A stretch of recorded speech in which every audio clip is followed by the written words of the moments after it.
l'époque des hypervitesses, de plein de choses à faire et des retards partout. Avancer. Tu dois travailler, travailler et travailler. Ordre et désordre. Je dirais Sous tension. connecté. Paradoxal. Je la trouve chamboulée. Prometteuse. Angoissante. Anxiogène. Superficielle. Singulière. Je dirais qu'elle est éreintante. Positif. Complexe.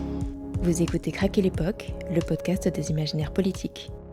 Bonjour à toutes et à tous et bienvenue dans ce nouvel épisode de Craquer l'époque. Nous avons le grand plaisir aujourd'hui de recevoir Johan Ferber. Bonjour Johan. Bonjour. Alors nous nous trouvons dans la Maison des écrivains pour enregistrer ce premier épisode et nous sommes donc avec Johan Ferber qui est critique littéraire, essayiste, universitaire et chercheur en littérature.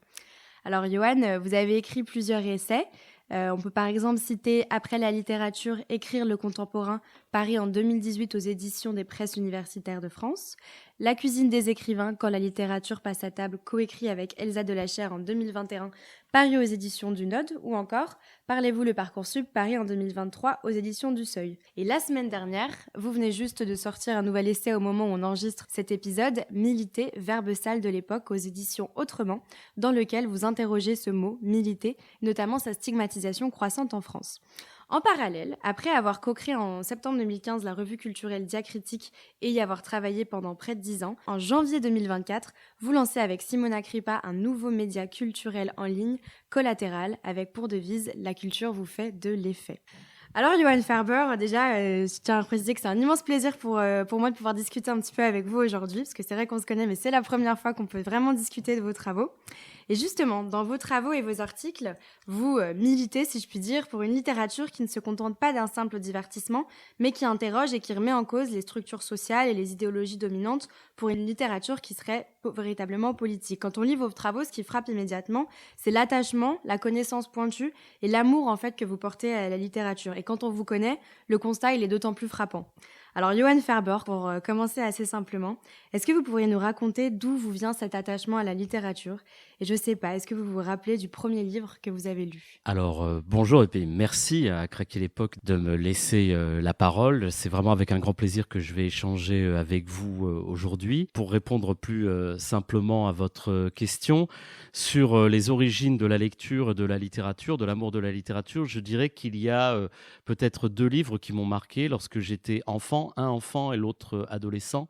Le premier livre qui m'a marqué, c'est Les Mémoires d'un âne, de la comtesse de Ségur, où, curieusement, je me suis totalement identifié à l'âne Cadichon, à qui il arrivait toute une série de malheurs et qui était quelque peu diminué dans l'univers qui était le sien, et ce qui semblait être aussi l'univers dans lequel ma sœur et moi-même évoluions à l'époque, qui était un univers à la campagne, extrêmement ouvrier, mais avec des parents extrêmement forts intellectuellement, extrêmement attentifs à nos désirs. Et il m'a semblé, moi, que Les Mémoires d'un âne reflétaient parfaitement cette espèce d'isolement dans lequel je me trouvais alors perdu à la campagne, dans cette Seine-et-Marne qui deviendra plus tard après le foyer des Gilets jaunes. Hein. La Seine-et-Marne où j'ai grandi, c'est une Seine-et-Marne qui a un paysage totalement vide, c'est-à-dire ni grande banlieue, ni campagne, mais une espèce de no man's land où vont et vient un peu toute une série de figures déshabitées par la vie et un petit peu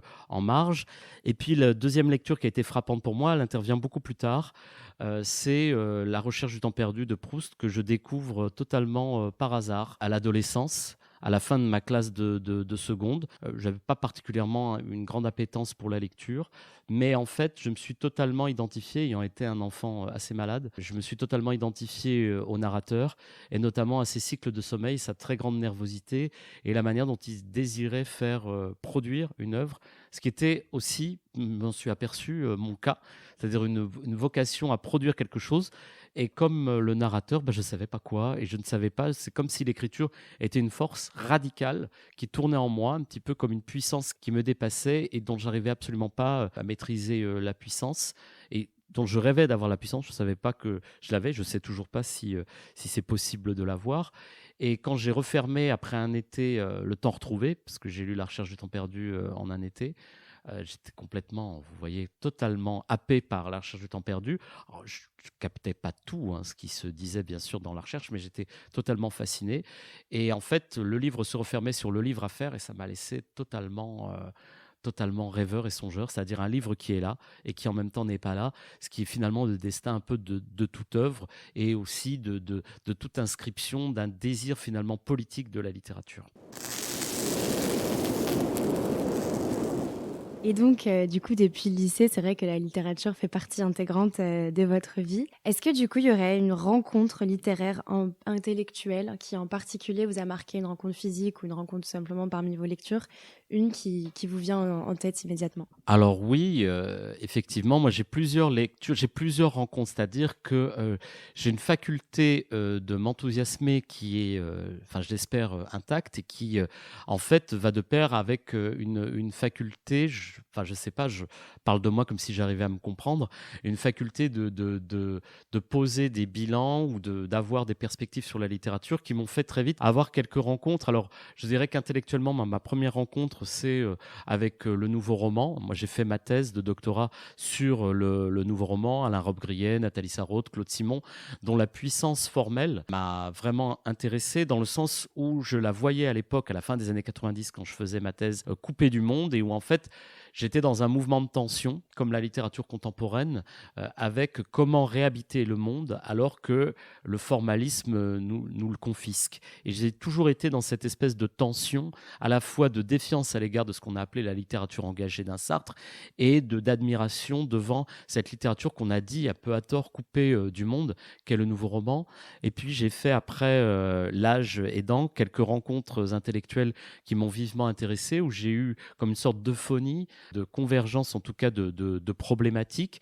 Ça a été avec les travaux de Laurent Mauvigné, avec les travaux de Tanguy Viel.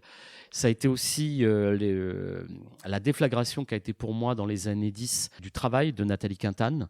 Mais aussi dans un tout autre domaine. J'ai été peut-être là, j'y repensais avant de venir ici, je pensais à 2 phrases qu'on m'a dites qui pour moi m'ont profondément marqué. La première, c'est une phrase un jour que Christophe Honoré, l'écrivain et cinéaste, m'a dite et qui m'a beaucoup marqué. Je pense qu'il s'en souvient plus, mais moi ça m'a vraiment beaucoup marqué. C'est que je parlais comme un homme politique sans être un homme politique. Et ça m'a vraiment totalement guidé quand j'écrivais Militer, verbe sale de l'époque, parce que par moments j'avais l'impression d'être extrêmement politique, mais tout en étant en retrait, ce qui est un petit peu le propre de celui qui veut analyser les choses. Après, je ne sais pas si c'est exactement ma position, mais en tout cas, je trouve que cette définition, elle m'a un peu guidé. Et puis une autre phrase, c'est celle que Maurice Hollander, le regretté Maurice Hollander, a pu me dire un jour, alors qu'on esquissait un projet de livre ensemble, peu avant sa disparition, c'est que j'avais peut-être, évidemment tout ça c'est très flatteur pour moi, évidemment, là vous voyez je dresse un portrait éminemment positif, donc, mais c'est des phrases quand même qui guident et qui aimantent ma réflexion et ma manière d'écrire. Maurice Hollander m'a dit: vous avez une très grande liberté dans la manière dont vous vous exprimez, et je me suis dit il ne faut pas que je rogne sur cette faculté.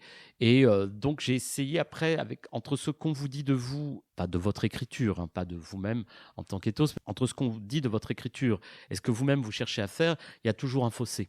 C'est-à-dire, soit on essaie de se conformer à ce que les gens disent de vous, soit on essaie au contraire de se décaler.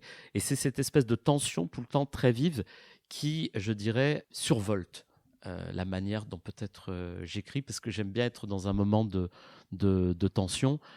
J'ai compris assez vite dans les petits travaux que je fais que je devais écrire d'une traite, et maintenant je me suis installé dans cet état à la fois de tension et d'épuisement où j'essaye d'écrire mes essais dans un laps de temps très resserré, 2 mois par exemple pour le grand écrivain, cette névrose nationale, et 1 mois, 4 semaines pour Militer, verbe sale de l'époque, de manière en fait à ce que le lecteur soit embarqué. Ça c'est mon souhait, après je sais pas, c'est aux lectrices et aux lecteurs de le dire. Voilà, c'est toujours un peu difficile de parler de soi comme ça, mais en tout cas essayer de créer une expérience qui soit une expérience de la tension permanente. Alors en tout cas, nous, à Craquer l'époque, on a été embarqués par Militer et on le conseille à nos auditeurs et nos auditrices. Pour partir un petit peu sur un autre sujet, j'en parlais en introduction, mais vous avez du coup depuis bientôt 1 an déjà fondé la revue Collatérale avec Simona Crippa, revue qu'on connaît plutôt bien à Craquer l'époque. Est-ce que vous pourriez me parler un petit peu de la genèse de ce projet ?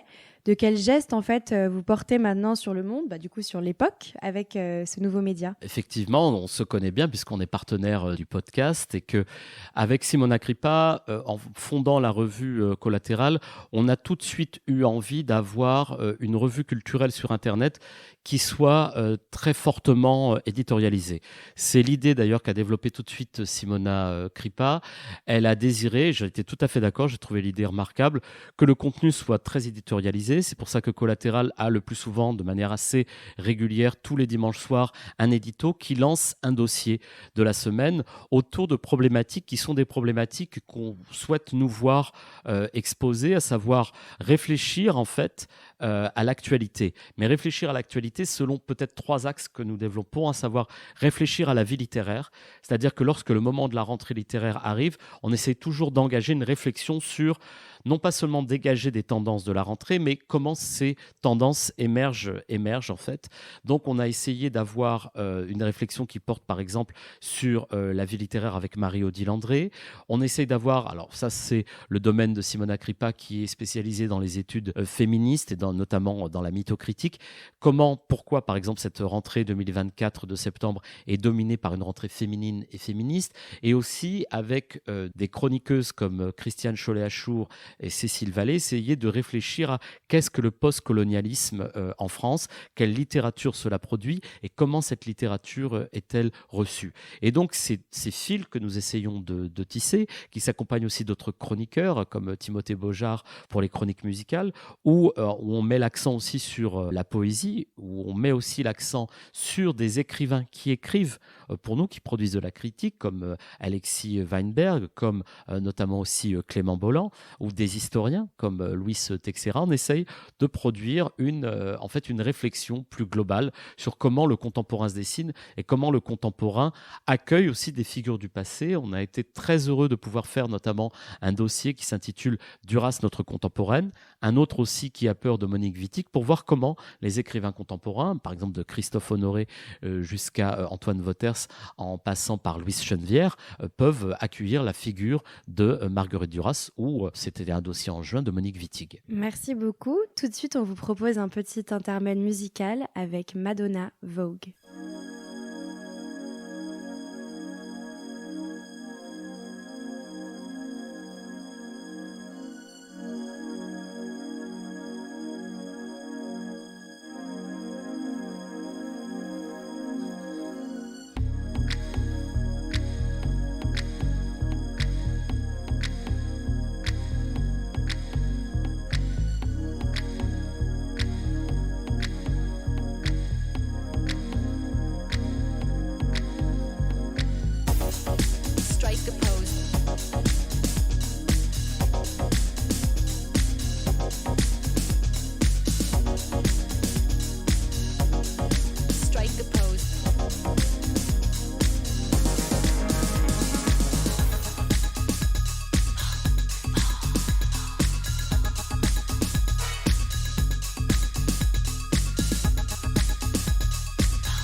Garbo and Monroe, Dietrich and DiMaggio, Marlon Brando, Jimmy Dean, on the cover of a magazine.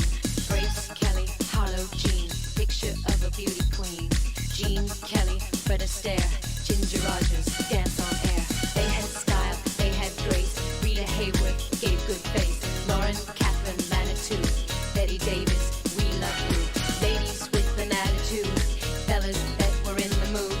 Don't just stand there, let's get to it. Strike a pose, there's nothing to it.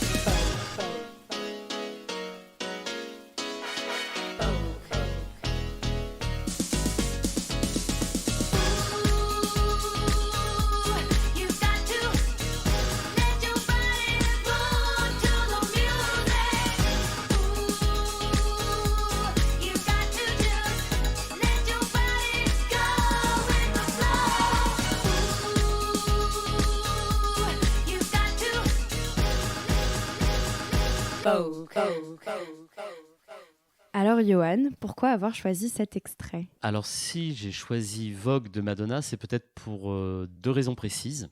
La première raison, c'est qu'il me semble qu'il y a une sorte de volonté très claire de vouloir en fait ranger au musée toute forme de militantisme. On est habitué dans les manifestations, qui sont très nombreuses depuis François Hollande, depuis 2012, mais aussi qui se sont intensifiées depuis Emmanuel Macron, depuis 2017, à avoir une sorte de folklore de la chanson militante, avec toujours motivé, on n'est pas fatigué, c'est des espèces de chansons qui peuvent avoir leur énergie lors des manifestations, mais qui sont en fait finalement devenues des sortes de clichés du militantisme, et une sorte de militantisme qui tourne sur lui-même et qui ne produit pas grand-chose. Il faut le dire très clairement. Vogue, ça me paraît être une chanson très, très importante parce que c'est une chanson qui est, je dirais, à la croisée à la fois d'une vraie proposition artistique. On sait que Vogue, Madonna, a commencé à l'imaginer vers la fin de 1989 quand, avec son producteur Shep Pettibone, elle s'est intéressée à la ballroom scene, à tout ce qui relève en fait de cette scène qui est montrée dans ce film Paris is Burning, et qui est un lieu, une scène à la fois LGBTQ+, à la fois je dirais, de reconnaissance, d'apparition, où précisément on essaye d'exister, une scène de la minorité qui va en fait vers sa massification. On a dit toujours beaucoup de mal de Madonna, par exemple Fassin raconte strictement n'importe quoi sur Madonna en disant qu'elle fait de la réappropriation culturelle. Je dirais que plutôt Madonna est une passeuse, c'est-à-dire qu'elle montre qu'on peut massifier quelque chose. Et tendre à massifier, c'est le but du militant. Et en fait, Vogue, c'est une proposition artistique qui crée débat et qui crée justement un apax dans le débat public. Et moi, c'est ce qui m'intéresse avec précisément cette chanson, qui permet de moderniser aussi la vision qu'on a du militant, c'est-à-dire la sortir de ces clichés poussiéreux dans laquelle finalement l'idéologie dominante qui est celle, on y reviendra peut-être tout à l'heure, de la stratocratie, c'est-à-dire de la domination par une militarisation de la vie publique, veut enfermer désespérément le militant. C'est-à-dire Vogue, c'est le contraire de militer verbe sale. Vogue, c'est le verbe chic. Et c'est ça, en fait, militer. Alors, comme je le disais, vous venez justement de paraître votre essai Militer. Qu'est-ce qui vous a poussé à publier cet essai aujourd'hui? Est-ce que vous voulez bien nous dire quelques mots, notamment sur le titre du livre? Je sais que la précision des mots, elle est assez importante pour vous. Alors, pourquoi verbe sale de notre époque? Alors, je me suis en fait aperçu que militer en fait devenait une insulte. C'est vraiment ce qui m'a frappé, notamment quand l'année dernière, au mois de mai 2023, Justine Triet a reçu la Palme d'Or pour son 4e long métrage Anatomie d'une chute. Si on s'en souvient bien, elle a reçu sa Palme d'Or, elle a commencé à faire les remerciements à ses producteurs, et puis elle a interrompu son discours pour livrer en fait une réflexion générale sur la manière dont le gouvernement macroniste d'alors a totalement nié la démocratie sociale en foulant aux pieds tout simplement les millions de manifestants qui déferlaient dans les rues semaine après semaine pour protester contre la réforme des retraites. Et en fait, cela a créé, il me semble, un précédent, c'est-à-dire que Justine Triet a quitté la sphère pour tout le commentariat politique et médiatique, elle a quitté la sphère artistique pour s'enfoncer, disait-il, dans la sphère militante, c'est-à-dire que le mot militant est venu devenu là comme un outil de déconsidération, un outil de rabaissement et un outil de dénigrement. Militer est devenu vraiment un verbe sale, et d'ailleurs dans toute la presse, tous les commentaires qui ont pu accompagner ce discours de Justine Triet, eh bien c'était des discours dévalorisants à base de métaphores scatologiques. Par exemple, l'acteur Gérard Darmon a dit qu'elle posait une bouse sur la table et qu'elle devrait mieux se taire. Et donc, je me suis intéressé en fait à l'usage de ce mot militant qui est un mésusage et qui est un outil de dénigrement en fait de tout ce qui peut relever de l'engagement, c'est-à-dire finalement la sincérité d'un rapport aux injustices et la sincérité d'un rapport à un sensible du monde qu'on voudrait absolument nier pour le recouvrir d'une espèce de, je dirais, insensibilité de masse. Alors, dans ce livre, vous définissez 3 grands âges militants, l'âge des militants, l'âge du militantisme et l'âge du post-militantisme. Vous nous avez proposé un texte qui, selon vos mots, illustre l'âge des militants. Je vous propose qu'on le lise. L'homme, qui n'est qu'un corps, inapte aux rapports intellectuels, est sans doute capable d'utiliser à ses fins la connaissance et les idées, mais pas d'entrer en relation avec elles, de les saisir sur le plan émotionnel. Il n'attribue pas de valeur à la connaissance et aux idées pour elles-mêmes. Elles ne sont que les moyens de servir ses buts, et n'éprouve donc pas le besoin de communiquer avec d'autres esprits, ni de cultiver les possibilités intellectuelles des autres. Bien au contraire, il investit tout dans l'ignorance. Cela donne aux rares hommes instruits une supériorité décisive sur ceux qui ne le sont pas, et de plus, le mal, c'est qu'une population féminine éclairée et consciente signifierait sa perte. La femme saine, la femme suffisante, recherche la compagnie d'égaux qu'elle peut respecter et avec lesquels elle peut prendre son pied. Mais l'homme et la femme mec, atrophiés, manquant d'assurance et souffrant d'un sentiment d'insécurité, n'aspirent, eux, qu'à la compagnie de larves rampantes qu'ils pourront facilement regarder de haut. Aucune véritable révolution sociale ne peut être réalisée par les hommes, car ceux qui sont en haut de l'échelle veulent y rester, et ceux qui sont en bas n'ont qu'une idée, c'est d'être en haut. La révolte chez les hommes n'est qu'une farce. Nous sommes dans une société masculine, faite par l'homme pour satisfaire ses besoins. S'il n'est jamais satisfait, c'est qu'il lui est impossible de l'être. En fin de compte, ce qui révolte l'homme révolté, c'est d'être un homme.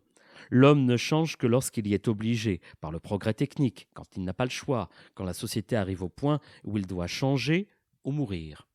Nous en sommes là. Si les femmes ne se remuent pas le cul en vitesse, nous risquons de crever tous. Vous venez de nous lire un extrait de Scum Manifesto de Valérie Solanas. Comment est-ce que vous pourriez nous expliquer ce qu'est selon vous l'âge des militants et comment cet extrait l'illustre ? Alors, quand j'ai commencé à m'intéresser à la question du militantisme, j'ai essayé tout de suite de constituer une bibliographie à base de sociologie, mais aussi de littérature, et puis de voir aussi moi-même, étant militant, quel rapport je pouvais avoir avec la littérature. Est-ce que la littérature me permettait de militer ? Quels étaient les textes qui m'avaient éveillé intellectuellement et sur le plan de l'action au militantisme. Et très vite, je me suis aperçu qu'il y avait peut-être plusieurs âges militants, et c'est une hypothèse historique que je pose dans le premier chapitre du livre, qui s'intitule « La société des engagés », c'est-à-dire que le militantisme, en fait, doit s'appréhender selon, il me semble, 3 âges. Le premier âge, c'est un âge que j'appelle l'âge des militants. Le mot « militant » est apparu dans la langue française autour de 1830 pour désigner en fait tous ceux qui essayaient de faire advenir la démocratie. Le 19e siècle, c'est un siècle des révolutions, c'est le siècle du progrès, mais c'est aussi le siècle d'une grande agitation sociale et intellectuelle. Et je me suis dit que ce 19e siècle se prolongeait jusqu'en 1945 ou un peu plus et était marqué par des figures progressivement professionnelles du militantisme. Ces figures professionnelles, on peut les réduire à 2 figures que j'explique dans le livre, celle du prêtre ouvrier qui se manifeste en fait par une vision politique du militantisme fondée sur le partage, la fraternité et la salissure. Et il y a aussi à l'autre bout de la chaîne de la professionnalisation du militantisme, au XXe siècle, le militant communiste qu'on ne présente plus et qui, lui, est dans des valeurs de sacrifice, d'héroïsation, d'idéalisation et de désintéressement. Et à côté de cela, il n'y a pas beaucoup de place pour des figures qui ne sont pas professionnalisées. Et il faut peut-être attendre après 1945 pour voir émerger en fait ce qu'on appelle le militantisme, c'est-à-dire la déprofessionnalisation des militants qui commence à s'estomper développé dans le champ. On a moins de prêtres ouvriers, on a moins de militants communistes et ça essaime un petit peu dans toute la société. Et donc on retrouve des instituteurs engagés, des ouvriers militants. Bref, on retrouve en fait le mot militant accroché en fait à des professions. Voilà. Donc on a une sorte de circulation du militantisme qui devient finalement un mode d'être et il m'a semblé que cette figure s'articulait à une figure qui est une figure publique, qui est celle de l'écrivain engagé, de l'autrice engagée. C'est une figure qui cherche avant tout à dénoncer et c'est une figure qui cherche à inciter, qui cherche à faire agir. Pour moi, alors, la figure de l'écrivain engagé, de l'engagement en littérature, elle naît vraiment, elle se cristallise et elle se médiatise et se popularise en 1947, avec Sartre dans Qu'est-ce que la littérature. Mais pour moi, vraiment, elle prend tout son sens et son poids dans la société avec des autrices, notamment Monique Wittig et Valérie Solanas en 67 avec le Scum Manifesto. Dans l'extrait que je viens de lire, on voit bien que le militantisme s'attache à faire apparaître coûte que coûte, selon tous les moyens, la possibilité d'une société nouvelle fondée sur une égalité, la revendication de cette égalité. Et c'est ce militantisme-là qui va nous conduire jusqu'en fait aux années 80 où le militantisme reflue et cède la place en fait à cette figure très étrange, très curieuse, faite de consensus un peu mou, qu'on appelle les engagés et qui va précipiter, du moins en partie, la fin du militantisme et sa criminalisation progressive. Alors, Johan Ferber, chaque militant, chaque militante a à un moment donné un espèce de moment de bascule politique où vraiment la question politique lui apparaît d'une manière tellement puissante qu'il ne peut plus l'ignorer. Est-ce que vous vous rappelez de ce moment-là de bascule politique où vous vous êtes dit non, là, il faut que je milite? Alors, c'est toujours très difficile de savoir quel est le moment précis où les choses ont basculé. Et je dirais que moi, c'est assez tardif. Je dirais que moi, ça date en fait du moment où, après avoir fait ma thèse, je rejoins l'enseignement secondaire et je suis arrivé dans un lycée, le lycée Mozart du Blanc-Ménil en Seine-Saint-Denis.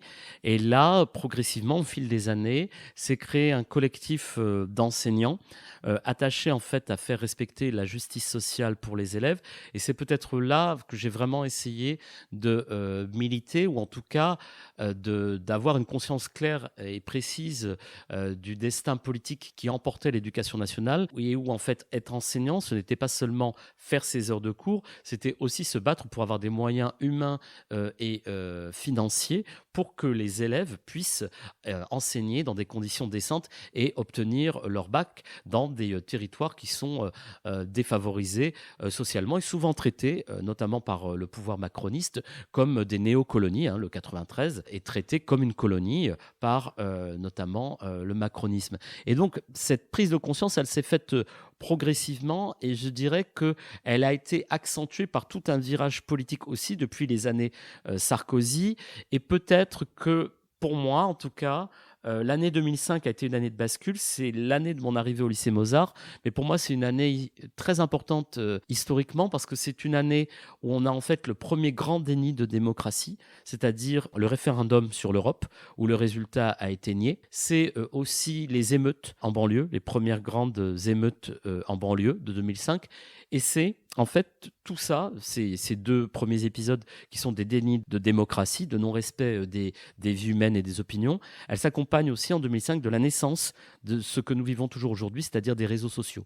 Les premiers réseaux sociaux, que ce soit Facebook ou MySpace, naissent en 2005 et ce sont des réseaux qui nous ont très vite servi de lieu à la fois d'information, bien sûr de désinformation, mais de lieu aussi de regroupement de militants. On a bien vu lors des printemps arabes du début des années 10 à quel point, notamment en Tunisie, Facebook avait pu jouer un rôle majeur. Et donc voilà, moi je date de 2005 à peu près, le moment où je me suis engagé. Puis la littérature a accompagné ce mouvement. Les années Sarkozy, les années Hollande et les années Macron ont infléchi aussi la littérature vers une lecture davantage politique des événements, sans faire de la littérature politique, mais en faisant peut-être politiquement de la littérature, comme c'est désormais le cas de Tanguy Viel, le cas aussi de Nathalie Quintane, et puis encore plus proche de nous, d'Emma Marsante, c'est-à-dire une vision globale de la littérature, où la littérature a un rôle à jouer, mais depuis un socle très modeste, c'est-à-dire en mesurant son effacement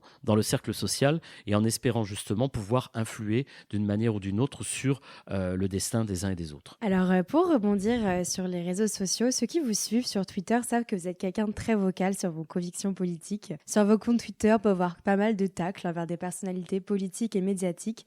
Et moi, ma question, ça serait, Johan Ferber, qui sont vos principaux ennemis politiques? Alors effectivement, j'interviens beaucoup sur Twitter parce que, comme je le rappelais à l'instant, les réseaux sociaux, c'est quand même un réseau où on peut avoir une forme de visibilité et de réflexion aussi sur ce qui se passe. Et on voit que dans le déni de démocratie qui nous entraîne là depuis le mois de juillet, intervenir sur Twitter, c'est permettre peut-être à la fois d'interroger les politiques et de questionner la manière dont se fait finalement le narratif politique avec une démission totale de la presse de référence, notamment je pense au Monde, sur la manière d'interpréter ce qu'on pourrait appeler finalement un coup d'État permanent.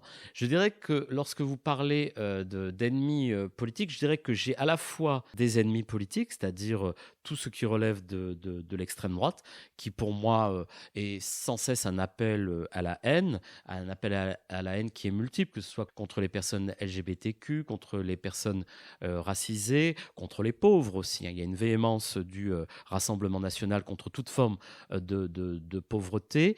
Et puis je dirais que j'ai des adversaires politiques qui sont ceux que j'appelle les stratocrates, c'est-à-dire ceux qui, sous couvert d'une gouvernance, sous couvert du camp de la raison, en fait, essaient de nous imposer un narratif politique qui exclut tout militantisme. Je pense ici, il me semble, à des personnalités qui ont pour moi, qui dégradent le débat public. Je pense qu'il y a toute une série de non-intellectuels qui dégradent le débat public avec finalement une complicité médiatique qui n'est pas une complicité autre qu'une complicité de classe.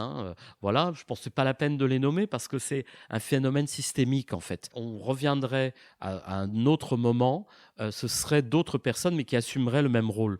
Donc voilà, ce sont des gens qui n'ont pas d'œuvre intellectuels qui ont écrit vaguement un livre pour attaquer notamment les minorités ou pour appeler, comme je le dis dans Militer Verbe Sale de l'époque, pour appeler justement à la nuance. Voilà. Le grand mot actuel, c'est la nuance, c'est nuancer. Et en fait, c'est pas du tout le mot que l'on entend, vous et moi, quand on cherche à avoir une pensée nuancée, c'est-à-dire mesurée. C'est un mot qui est en fait son antonyme, c'est de la pseudo-nuance, en fait, c'est le contraire, c'est de l'outrance, c'est une manière de faire taire les autres. Et là, je pense que dans ce contexte-là, Twitter peut servir, il peut être un outil. Il peut bien sûr se retourner contre celui qui l'utilise en le taxant de véhémence, en le taxant d'outrance, en le taxant de radicalité.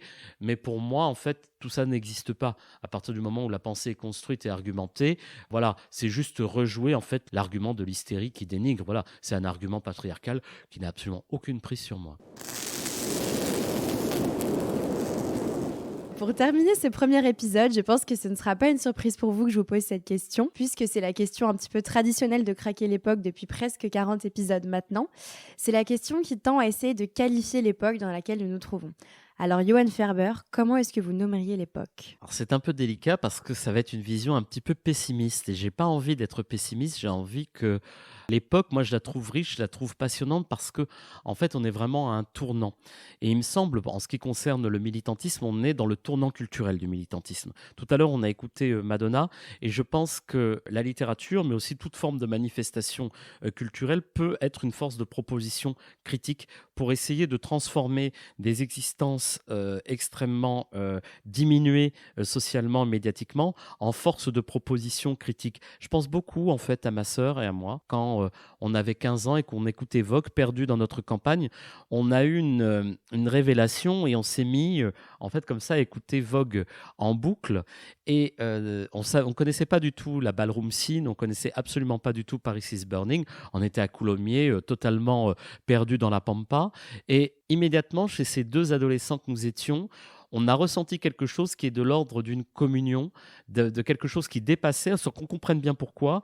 Et on s'est dit en fait que c'était peut-être ça qui allait nous nous ouvrir une porte, c'est-à-dire trouver quelque chose qui puisse créer du commun sans même qu'on connaisse ceux que ça pouvait rapprocher. Et il y a cette espèce je dirais, d'atmosphère, d'ouverture qu'on essaye d'avoir. Et c'est pour ça, moi, je pense qu'il faut finalement essayer d'aider l'époque. Il faut aider l'époque. Et c'est la littérature qui peut aider l'époque. Et moi, je pense que les livres qu'on écrit, en tout cas les livres que moi j'apprécie, sont des livres qui aident l'époque, pas qui réparent, parce que je pense qu'on n'est pas cassé et on n'a pas vocation à finir aux urgences et on n'est pas non plus sur une civière.